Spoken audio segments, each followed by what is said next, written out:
Sobat BMKG, jumpa kembali pada tayangan Weekly Weather Outlook. Kali ini kita akan membahas bagaimana potensi pertumbuhan bibit siklon tropis di wilayah Indonesia serta perkembangan kondisi cuaca pada masa libur panjang Hari Raya Idul Fitri tahun 2023. Bersama saya Gumilang Daranadian, berikut kami sampaikan informasi selengkapnya. Sobat BMKG, secara umum saat ini kita berada pada periode peralihan dari musim hujan ke musim kemarau. Pada periode ini, potensi kejadian cuaca ekstrim masih cukup besar di wilayah Indonesia.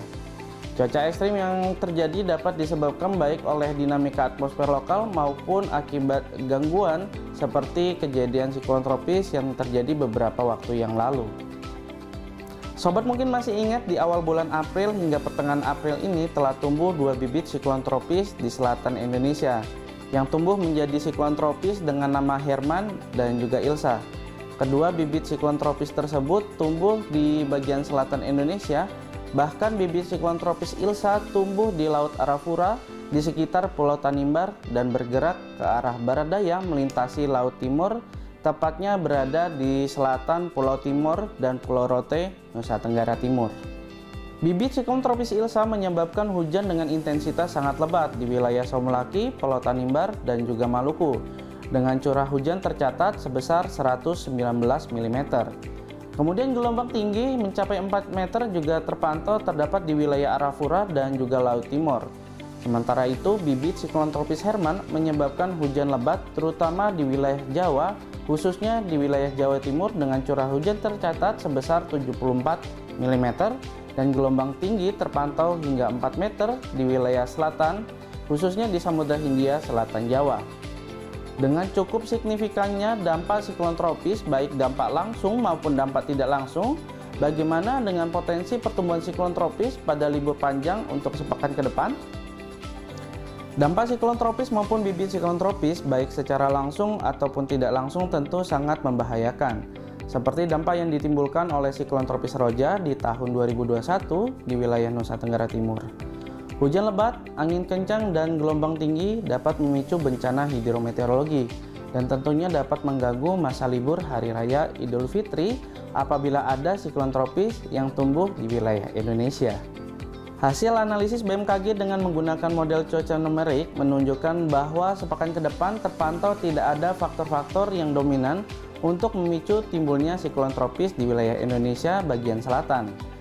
Berdasarkan data klimatologi, kejadian siklon tropis di wilayah selatan Indonesia bulan April merupakan bulan terakhir untuk musim siklon di wilayah selatan seiring dengan pergerakan matahari ke utara khatulistiwa, sehingga potensi tumbuhnya siklon tropis di wilayah selatan Indonesia atau selatan khatulistiwa semakin kecil. Meskipun potensi tumbuhnya siklon tropis sangat kecil, sobat tetap harus mewaspadai potensi cuaca ekstrim seperti hujan lebat hingga sangat lebat karena analisis dinamika atmosfer secara global, regional, dan juga lokal menunjukkan masih tingginya aktivitas pertumbuhan awan-awan hujan di wilayah Indonesia. Selanjutnya mari kita simak prospek cuaca untuk sepekan ke depan.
Sobat BMKG, seiring masih tingginya potensi hujan lebat hingga sangat lebat di wilayah Indonesia, kami menghimbau sobat untuk selalu memperbarui informasi cuaca, iklim, dan juga gempa bumi melalui laman web www.bmkg.go.id atau melalui kanal media sosial kami di @infobmkg serta menghubungi call center kami di 196.